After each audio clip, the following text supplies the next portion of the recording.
City of Stevens Point Redevelopment Authority meeting, recorded February 19, 2021.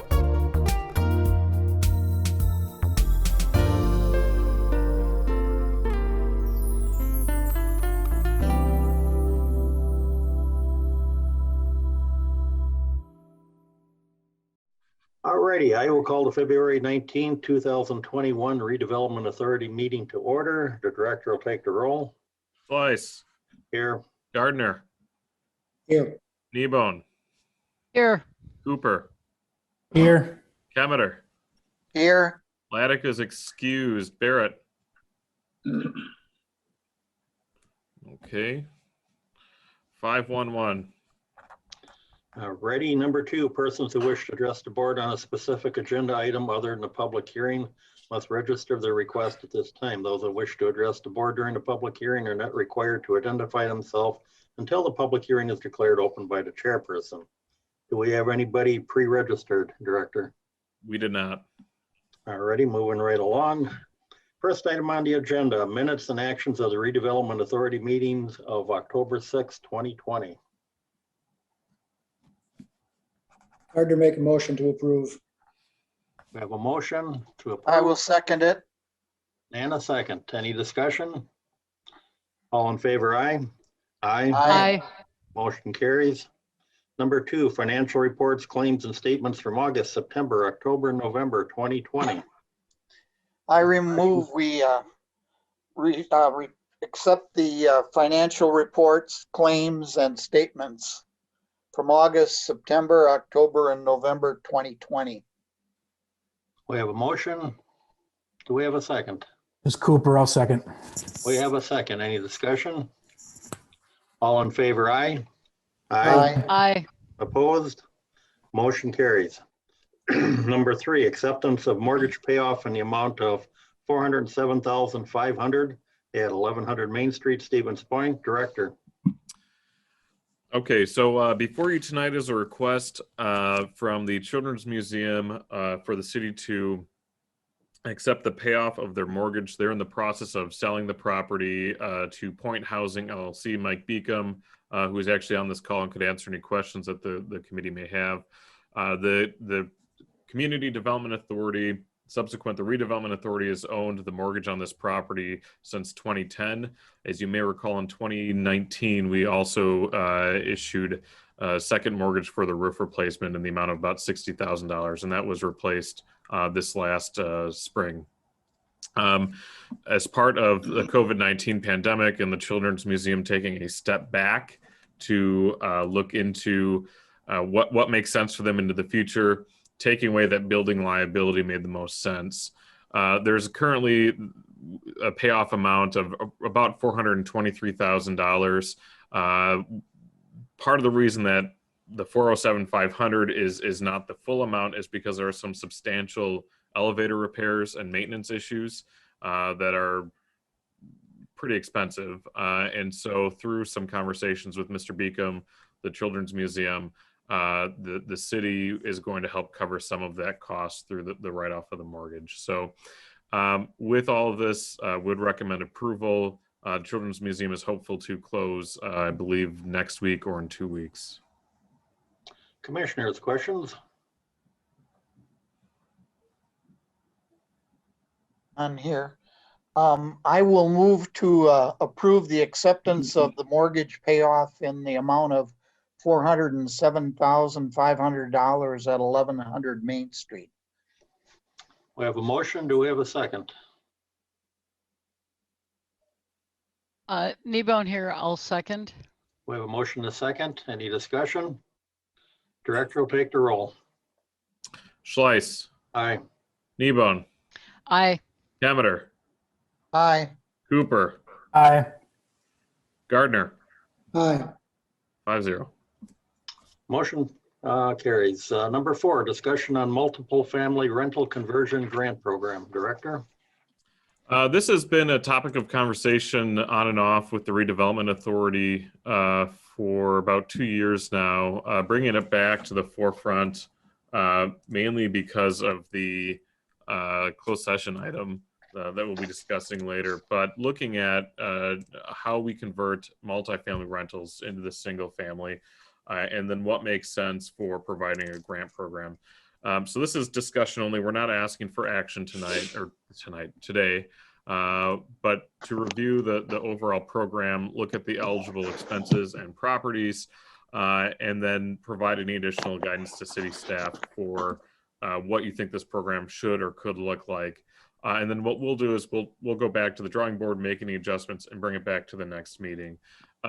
Mark Cordes is on the call as well. Mark's our neighborhood improvement coordinator, and will be arguably probably managing most of this program. Mark, if you wouldn't mind, would you provide just a quick overview of the proposed program? Sure. It was prepared, I guess, several years ago. That was with the former director, and it's just designed as a program to take multifamily properties and convert them back to single family. Now that can be a duplex or it could be a boarding house. The other thing is, we just put a flat amount in here. One thing we may want to consider, do we want a different amount to do like a duplex versus a boarding house? Do we want to in some way prioritize properties? Do we want to do an inventory in the area, on a block to see how many are rental properties, so what benefit we'd be receiving, things like that. But ultimately, it provides for costs for construction. On some of these upstairs, downstairs duplex conversions we've looked at, the interior stairway has been completely removed. There's been a rear stairway added to the building.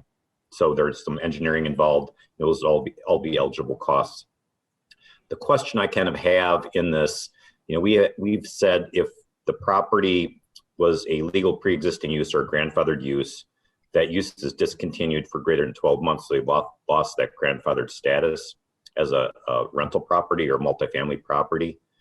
We've said those would be ineligible. I don't know. I don't have a strong feeling on that one way or another, but it's something we may want to discuss and consider. That's about all I had, unless there's questions for me. Commissioners. This legislation would impact my neighborhood. I'm in the college neighborhood on College Avenue, and I converted a duplex into a single family decades ago, but right now there are only 4 single family homes on the block. The rest are all rooming houses. Mm-hmm. Most of them are kept up pretty well and seem to keep a finger on the student rentals. However, a few blocks away, there are ones that are, party houses. And I'd like to see something, I think I'd like to see something like this, but working it to find, a way, where is the money going to come from? Changing something like this isn't cheap. Taking it back, and that's kind of my concern. Well, I'll let Ryan answer that, but very quickly, a duplex conversion is typically much less costly than what you're talking about, like these old boarding houses, and those can be significant costs. I think $50,000 to $100,000 is not unreasonable for a conversion with one of those, where the amount we have allocated of $35,000 should easily cover most of the duplex conversions. But I'll let Ryan answer the other funding issue question. So within the city's 2021 budget, we do have $100,000 that was reallocated towards the rental conversion program. That was taken. We had about $200,000 in the housing modernization program that we took in half. So there's still $100,000 housing modernization, and then we put $100,000 in the housing conversion program grant. So we do have funding available. I believe most of that funding has actually come from the Whitetail subdivision pot of money as well, so the housing fund. But yeah, I mean, what you're looking at is either folks who are, a good example actually is our former alder in the 4th District, Heidi Overstead. She took a rental duplex and she has converted it to a single family. So you're going to get either folks that are doing it for their own personal interest, or you're going to be getting folks that are quasi-local developers who are going to do it and then sell the house as a single family as opposed to a 2-family or a 3-family or whatever else. So this program is actually designed to help both parties. And the thing with especially the developers, if you will, we'll just have to ensure that when they sell the house, it's lost its grandfathered status as a boarding house, so 12 months or more, and then putting some type of restrictions on it that if you sell it, it cannot be converted back into a 2-family, as an example. And most of that can be pretty well regulated through the zoning code, because if it's within the R3 zoning code, you have to have a minimum square footage of 10,000 square feet. A lot of the lots, especially in Commissioner Kemeter's neighborhood, are not nearly 10,000 square feet. And so we would not even allow them, after they lost that grandfathered status, to go back to 2-family, as an example. And the one thing I did forget to mention, we did, and again, from the initial proposal, there is a 20-year deed restriction that we recorded on the deed that would have to remain a single-family owner-occupied dwelling. This is I have a- Gardner here. Go ahead, Mary. Oh, I wondered, instead of a tax incremental finance, could we have a housing incremental finance? Do some kind of a property tax freeze on the lower value to offset some of the cost to rehabilitate. So if we could give a small grant and then 5 years of property tax rates at the lower rate, that might be an incentive as well. I don't know if we could do that, but that might be a way to finance, but just to throw it out there. Sure. There's nothing in the tax laws that I'm aware of that would allow us to create separate increment districts like that other than TIF. So yeah, you run into issues with TIF, but there are neighborhood improvement districts which could be implemented where you could take the additional levied amount, put it into a designated fund for that specific neighborhood. But if you're looking at areas that are high in rentals, you're likely going to get a significant amount of pushback from the landlords who don't want to pay any more in property taxes than they already do. And so that's kind of a balancing act where you've got to find a balance with the neighbors who want improvement in their own neighborhoods and are willing to pay for it in their property tax, and then working with the landlords as well. And that would be more of a micro approach to it. But at the end of the day, the money that's generated from the neighborhood improvement district is likely to be so small that it would take a long time to build up any type of amount to utilize as a grant program.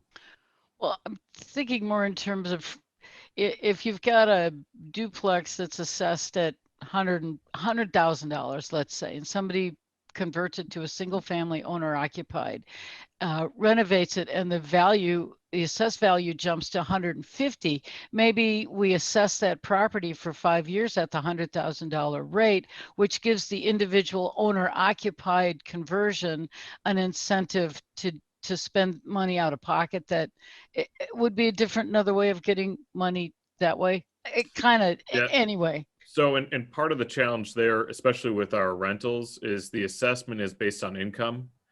And so properties that probably should not be assessed at $200,000, but are because of the income that the property generates. If you take it off of the rental roll and put in a single family, it's very likely the assessed value will drop significantly. And so with how TIF works, that wouldn't even work within TIF itself or the neighborhood improvement district. Worth throwing out there anyway, right? Discussion, right? Indeed. Other questions? Yeah, on the handout you've got, Ryan, it doesn't mention duplexes in the conversion program. If you're going to include duplexes, do you think you should expand the language to make it specific?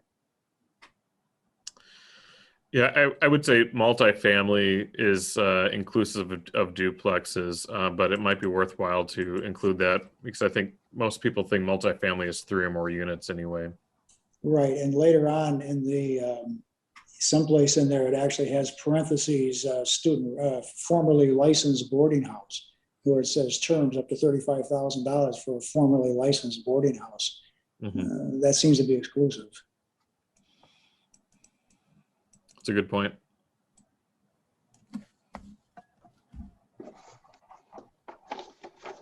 Other questions, comments?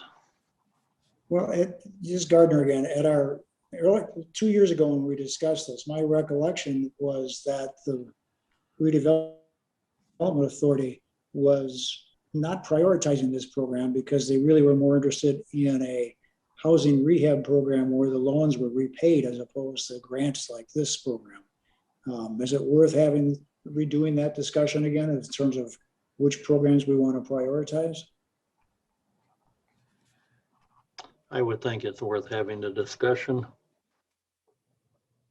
I think that one of the things we've got to look at is how do we get the information out about all of our programs right now. I know this past year has been a little bit slower on most of these things, but I know there's a lot of houses, if you see in the neighborhoods, one fixes their house up, the other one start as well. So we've got to get the word out that there are funds available.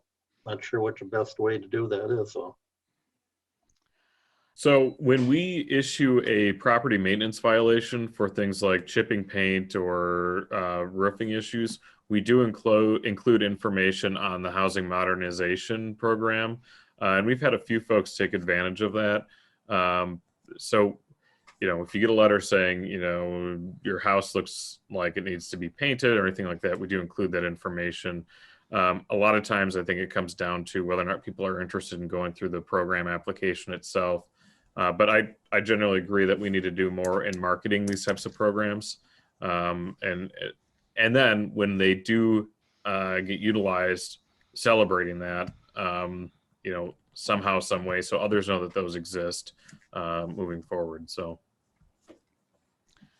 I know. Perhaps we could get something in the tax bill inserts or whatever that we send out or print. I have a small paragraph or something on there on the information sheet saying that we have this stuff up or on the recycling or someplace that's going to all the houses.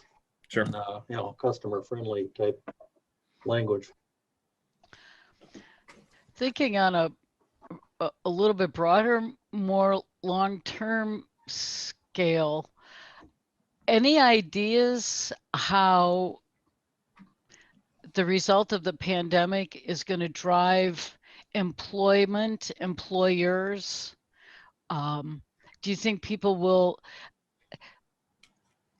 Ryan, weren't we talking? I was talking to somebody who said the ease of working from home has led a lot of people to move out of places like Madison and come farther out where there's more amenities. If that could be a marketing tool or a tourism tool to bring people in, hey, we've got a great program, convert a rental house to a single family, come on in and point your home.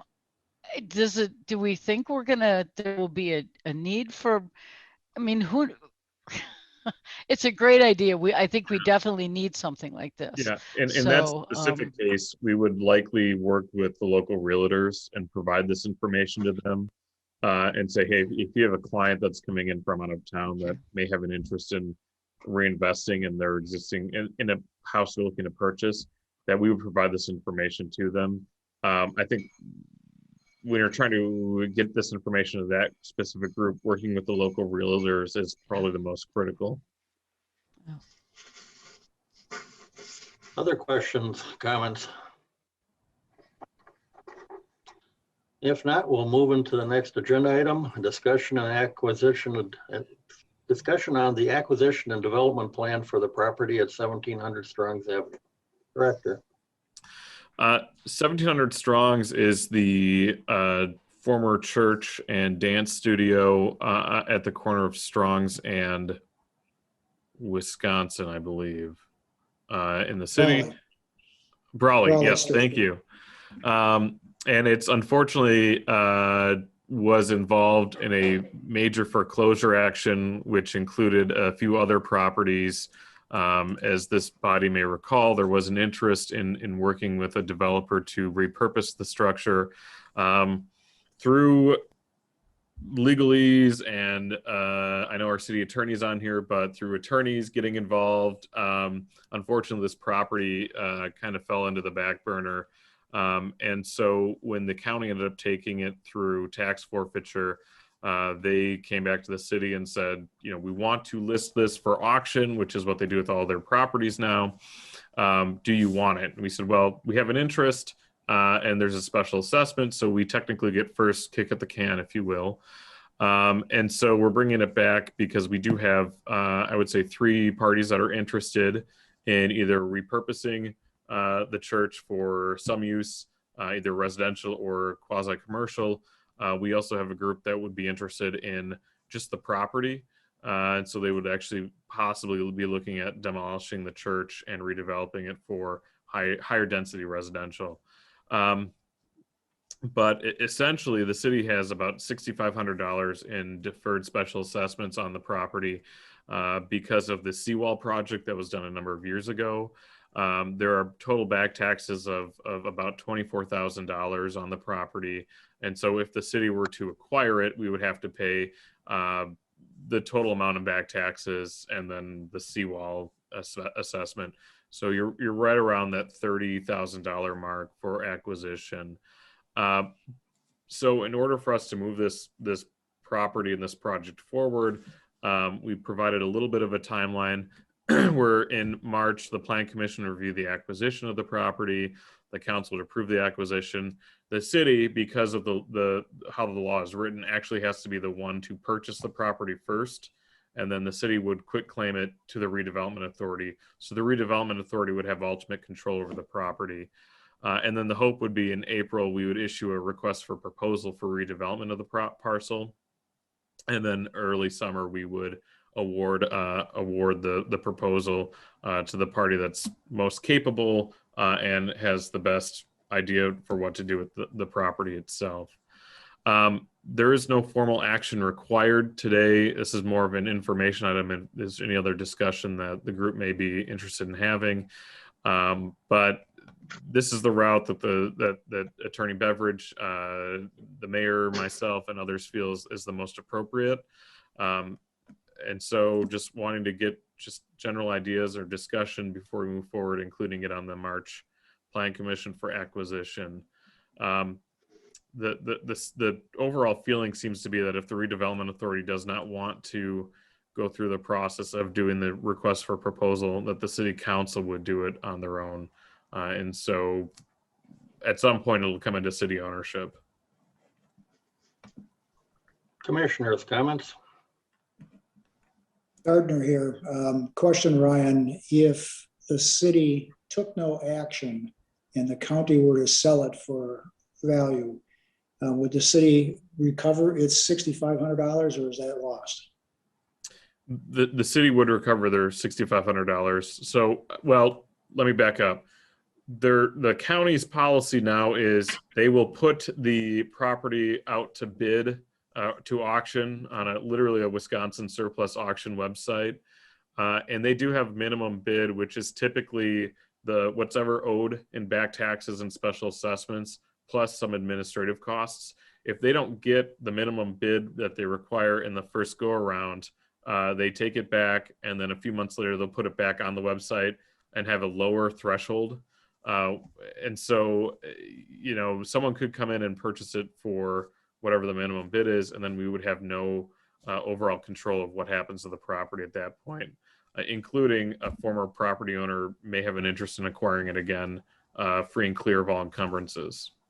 Huh. But the answer is when the county puts it out in the first bid, they do include special assessments. As far as I know, yes. Anything that's owed on the property. All right. Other questions, comments? I think anytime we can control our own destiny, we should. We can decide, or an entity can decide what fits best in the neighborhood, what's going to give the city the best property tax bang for its buck. I think we shouldn't let an opportunity like this slip by the wayside I think we easily would recoup the $30,000 or so by selling it to someone to develop in the way that best fits the neighborhood. So it would be a shame to see that historic building lost, but it may not be savable. And that would be sad, but the reality is, I think if we control the property, we control its destiny. Brian, what's the assessed value on that property?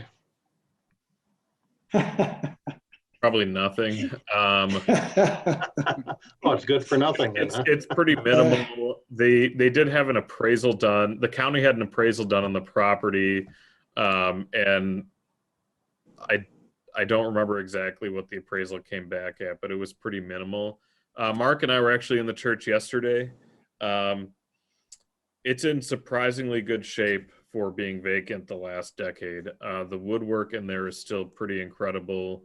The basement needs some love and affection. There was some water pipes that burst at one point.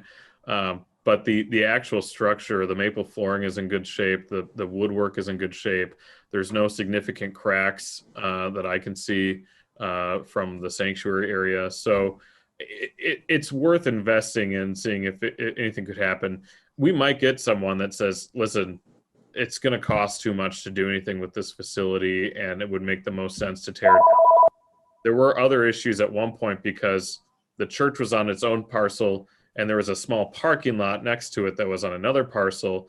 That parking lot was not included in the foreclosure action, but through whatever attorneys do, we were able to combine those two parcels into one. And so it makes it even a better, more developable parcel, because now instead of having a 50-foot frontage, you've got 125-foot frontage for anyone who might want to redevelop or repurpose the church. Kemeter here. I would go along with what Mary says. I feel that, the property is valuable, and we would have control over the type of development that would go in there. And hopefully the church itself might be able to be repurposed, but I like the idea of going out with the QCD. So Ryan, is there any with advantage? the RPF. Right, is there any advantage of the redevelopment authority owning the property versus the city of Stevens Point owning the property? Well, with how the state law is written, I know the Attorney Beveridge is on the line, but essentially the city has to take initial ownership of the property.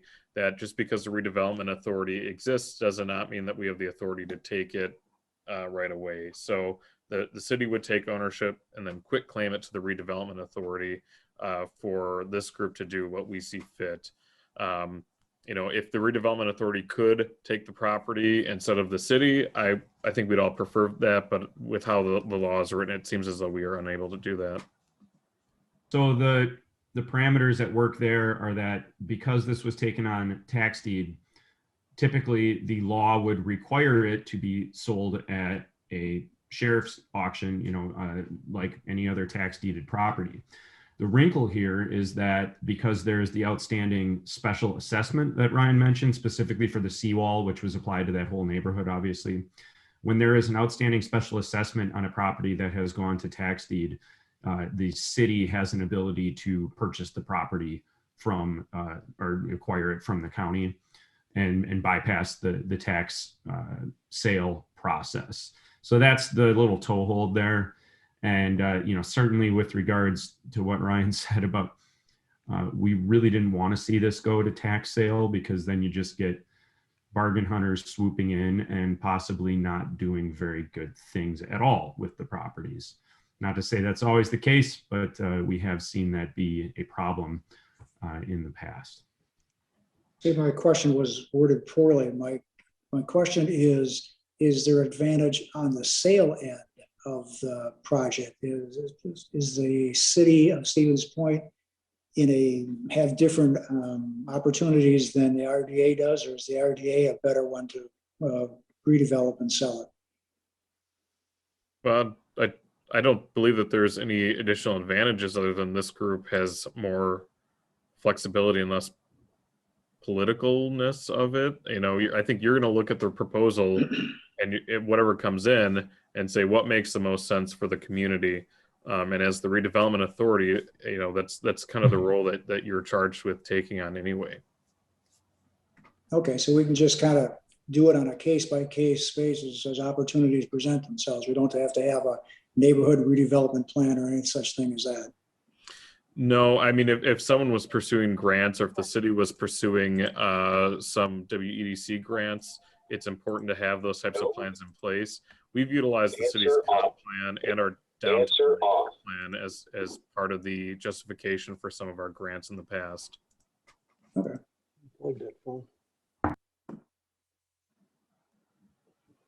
So you're not looking for action, or are you looking for action? Nope, not looking for action, just making sure everybody is generally okay with this timeline. And then in March, we'll probably bring it back for formal action for the redevelopment authority.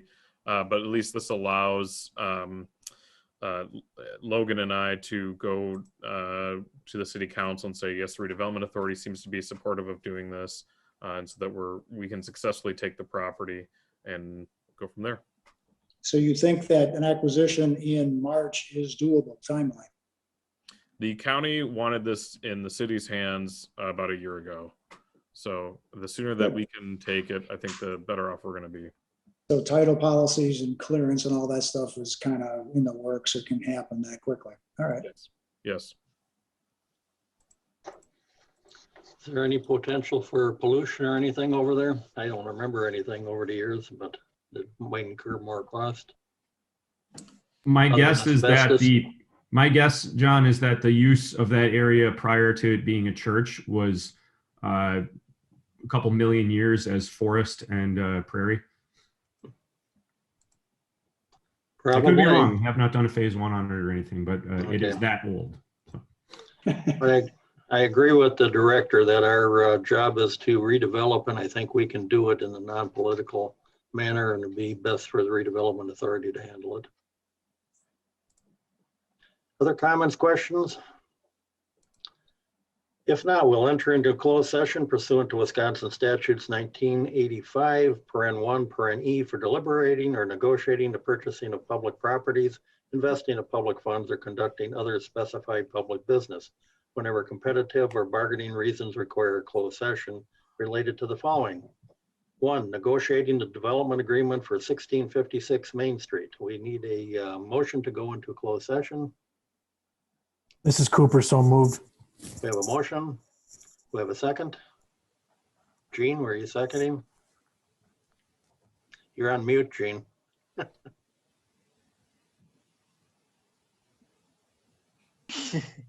I will move to second it.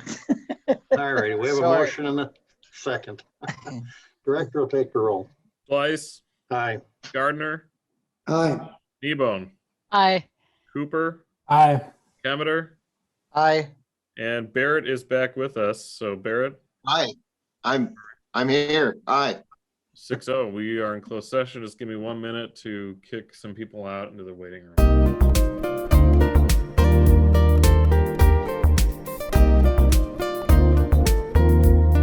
A video of this meeting is available for viewing on the city's website, stevenspoint.com/videos.